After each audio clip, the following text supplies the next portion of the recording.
राधे राधे। आशा करते हैं सभी सुकुशल होंगे। हम तुलसी देवी हमारे चैनल तंत्र मंत्र में आप सभी का पुनः स्वागत करते हैं। तो आज का हमारा चर्चा का विषय है ज्योतिषीय उपाय। बहुत से प्रश्न आते हैं कि हमें समझ में नहीं आता कि कोई भी नग पहनने से ज़्यादा बेटर होगा हमारा, या कुछ हमें उपाय बताए जाते हैं कि जल प्रवाह कर दें या हम मंत्र जाप कर। कौन से उपाय अधिक लाभदायी हैं या किनसे हमें अधिक लाभ मिलता है। तो इसके पीछे पूरा कारण है कि हमें कौन सा उपाय कैसे करना चाहिए और क्यों करना चाहिए। तो यही सोचकर हमने आज का यह वीडियो बनाया है। तो शुरू करते हैं हमारे नगों से, जो बहुत ही प्रचलन में है। गुरु के लिए पुखराज,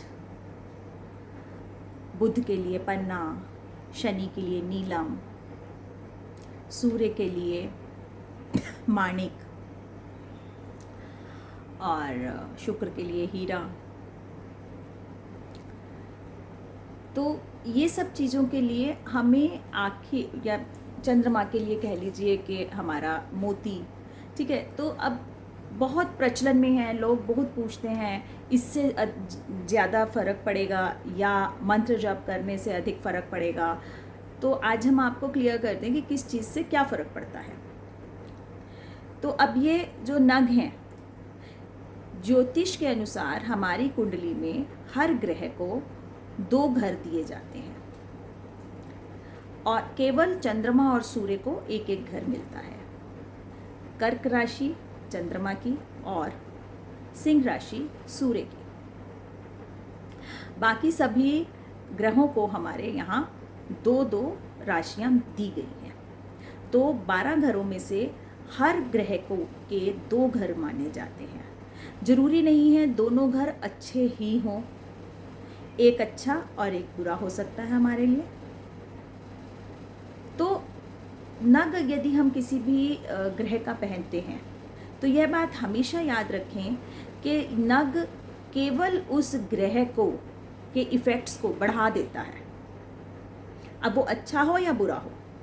मान लीजिए कोई ग्रह को दोनों राशि अच्छे घरों की मिल गई, तो उस यदि वह जातक उस ग्रह का नग पहन लेता है तो उसके जो शुभ फल हैं बहुत अधिक बढ़ जाएंगे दोनों घरों के मिलके। और यदि एक अच्छा है एक बुरा है तो उनके भी उसको बराबर फल मिलेंगे। बुरे वाले का इफेक्ट भी बढ़ जाएगा और अच्छे का भी बढ़ जाएगा। कहने का मकसद यह है कि नग सिर्फ इफ़ेक्ट्स को बढ़ाते हैं, ग्रहों के इफ़ेक्ट्स को बढ़ा देते हैं। अब वो अच्छा कर रहे हैं बुरा कर रहे हैं वो आपकी कुंडली के विश्लेषण के बाद पता चलता है, ठीक है। तो ये तो है हमारे नगों का इफ़ेक्ट। दूसरा उपाय आता है कि जल प्रवाह कर दीजिए।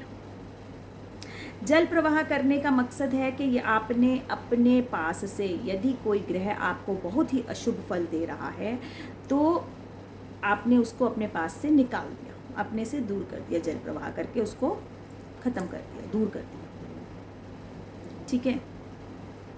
तीसरा हमारे पास आता है मंत्र जप।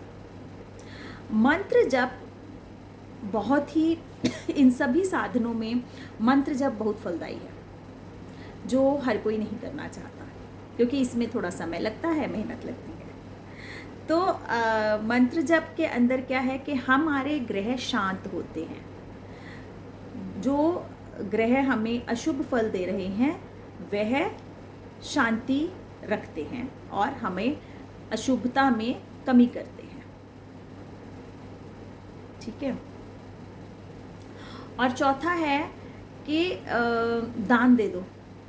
जितना गरीबों में दान दिया जाए या जहाँ जहाँ इसका दान कर दिया जाए उतना अच्छा है। अब दान देने का क्या अर्थ है?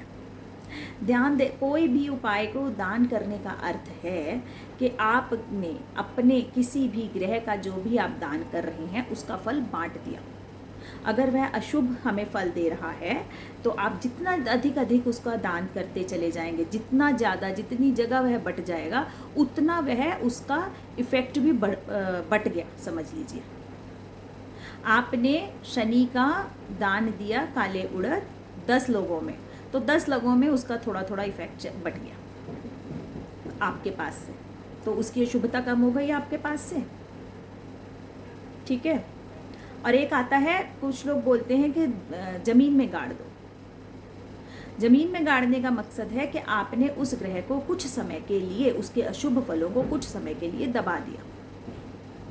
वो कुछ समय के लिए उनका फल कम हो जाता है, परंतु उसका इफेक्ट थोड़े समय के बाद, कुछ समय के बाद फिर से ऊपर उठ जाता है। तो ये थे हमारे सारे विधि विधान कोई भी उपाय करने के। तो जब भी आप कोई भी उपाय करें, अभी आप यह सोच समझ कर कर सकते हैं कि मैं यह उपाय क्यों कर रहा हूँ और इसका मुझे क्या फल मिलेगा। तो आंख मूंद कर कभी भी कोई उपाय मत कीजिए। एक बात हम फिर कहना चाहेंगे, 9 ग्रह बने हैं हमारे, तो 9 ग्रह हमें कुछ ना कुछ देते ज़रूर हैं। हमारे जीवन में हमें अपने नव ग्रहों की ज़रूरत होती ही है। हो सकता है कोई ग्रह हमें अशुभ फल दे रहा है, परंतु वह किसी न किसी चीज़ का कारक है और वह हमें कुछ न कुछ देता भी है यदि वह अशुभता कर रहा है। कोशिश यह होनी चाहिए कि हम उसकी अशुभता को कम कर शांत करें। अपने से दूर करने का मकसद है कि हमने उसके सारे कारक तत्व भी अपने से दूर कर दिए। तो हम कोई भी उपाय का चयन करें तो बहुत सोच समझ कर करें। आशा करेंगे सभी के लिए यह जानकारी बहुत ही लाभदायक होगी। बहुत बेसिक है, आम है। जब भी कोशिश करें कोई भी उपाय करने की, कोई भी ज्योतिषीय उपाय आपको पता चलता है, कुछ भी करते हैं, तो हमारी आपसे विनती है एकदम आंख मूंद कर कोई भी उपाय ना करें। एकदम सोच समझ कर करें कि कहीं ऐसा नहीं हो हम अनजाने में, जल्दीबाजी में अपने पास से किसी ग्रह को निकाल दें और बाद में हम पछताएं। ठीक है। और या हमने कोई नग पहन लिया, हमने ये देखा ही नहीं, वह हमें इसका अच्छा, हमने इसका लाभ तो पता कर लिया कि इससे मेरे को ये लाभ है, अब उसका दुष्परिणाम क्या होगा वो हमने पता ही नहीं किया, तो साथ में दुष्परिणाम भी है। तो यह सोच समझ कर किसी भी नग को पहने कि इसका कोई दुष्परिणाम तो नहीं है। तो हमारे जो भी अध्यात्म के क्षेत्र से जुड़ना चाहते हैं, हमारी साधनाओं के शिविर को अटेंड करना चाहते हैं, वह हमारे इनबॉक्स में दिए गए व्हाट्सएप नंबर पे हमें मैसेज करके हमसे कांटेक्ट कर सकते हैं। और आशा करेंगे परमपिता परमेश्वर, माँ भगवती सबके जीवन में सुख लाए। और हमारे अगले वीडियो के आने तक के लिए राधे राधे।